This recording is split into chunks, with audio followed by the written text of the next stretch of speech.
Kunitsu-Gami Path of the Goddess is releasing on July 19th, a single-player action strategy game developed by Capcom that's definitely going under many people's radars. So, what's it about? Is it worth the purchase? Well, you've come to the right video, as this is another everything you need to know before you buy, where I gather all the news and trailers from an upcoming game, showcasing the story, the gameplay, and formulating an opinion on whether you should buy this game, giving you some guidance and knowledge. So here's everything you need to know before you buy Kunitsu-Gami Path of the Goddess.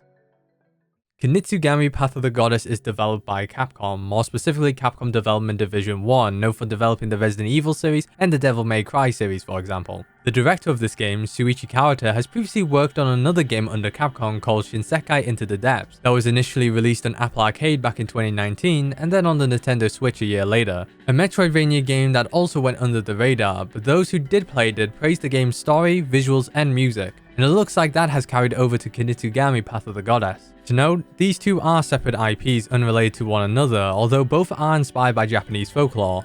The story in Kunitsu-Gami Path of the Goddess takes place on Mount Kafuku, a mountain that has been engulfed by an ominous black substance known as the Defilement, who has stolen masks containing the goddess of the mountain's powers, causing turmoil to the villagers nearby. Two individuals are sent to purge and cleanse the mountain. Yoshiro, the maiden of the mountain who has been blessed with sacred powers that can purify the defilements from the land. And so, our protagonist who we control in the game, tasked to protect and guide Yoshiro throughout the mountain. The two will also purify the defilement of the villagers, who are given the powers of the mask, aiding us in battle, which I'll go into later. The game has stages representing specific villages and areas of the mountain in need of purifying. Entering a stage will begin the core gameplay. You'll go through a day and night cycle. In the day, the main goal is to guide Yoshiro by carving a path to Torii gates that are currently connected to another world by the defilement. At night, the Torii gate will open up where an entity called the Seethe emerges out, trying to steal Yoshiro's powers. So it's best to purify the Torii gate as soon as possible during the day, but the thing is, Yoshiro stops moving at night. Also, carving a path costs a currency called crystals, which can be obtained by purifying the defilement in the area around you.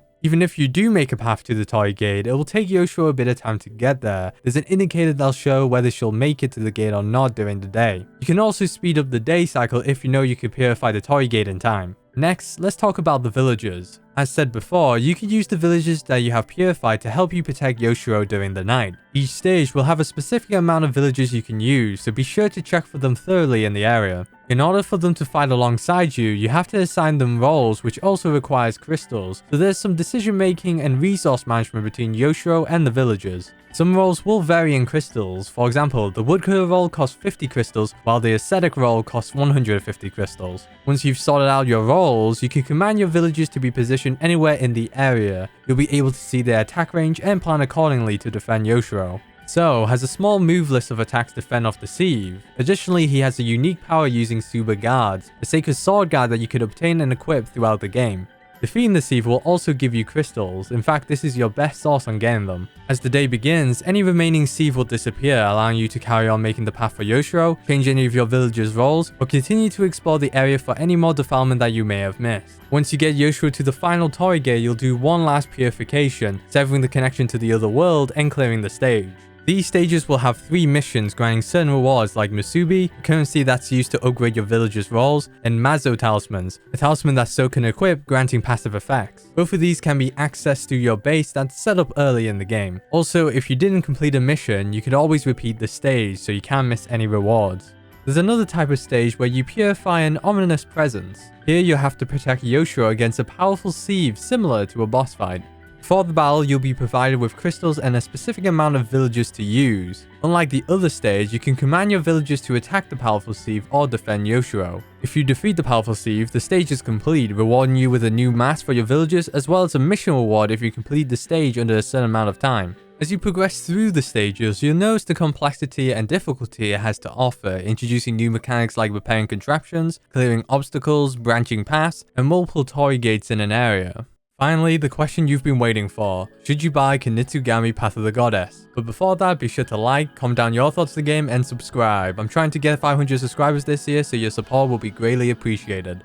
If you're a fan of action strategy, specifically real-time strategy and or tower defense, this game is definitely worth the purchase. I think the footage you see here and online doesn't do the visuals of the game justice. Currently, there is a demo out on 8th and 9th gen Xbox and PlayStation consoles as well as PC that you could check out, and seeing the visuals firsthand is a sight to behold. Shuichi Kawato was also the art director for Shinsekai Into the Depths, and now working with Capcom Development Division 1, you can tell they're bringing their A-game to this new IP. There's a teaser video on the making of Kunitsu-Gami Path of the Goddess, and you can see how most of the game was done practical, from the environments to the clothing to the particle effects. Even if you're not getting Kunitsu-Gami Path of the Goddess immediately, it's still a game to keep an eye on, and hopefully it'll get some recognition after release. And that's it for this video, I hope you enjoyed it. No big plans next month aside from another Everything You Need to Know video. I got a few ideas, but nothing is set in stone. That's all I have to say, and as always, I'll see you next time and catch you guys later. Take care.